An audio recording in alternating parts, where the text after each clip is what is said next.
Today is a big day for India, from a perspective of something which has never been there. We just have a drone law which we had enforced in December 1st, 2018, whereby we permitted use.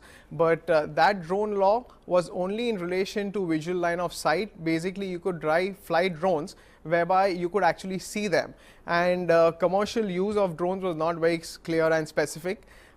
Taking leap from international standards, best practices internationally, we as a law firm closely worked with the ministry and have, part of the task force drafted these guidelines in the assistance with the ministry. So what the new policy essentially says is that it's going to permit flying of drones beyond visual line of sight. So that's a big thing, and it actually spells out the entire roadmap as to how it's going to work.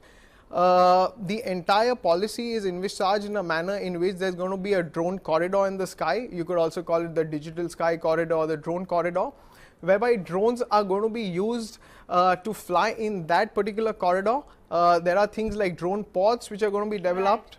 Right. Just allow me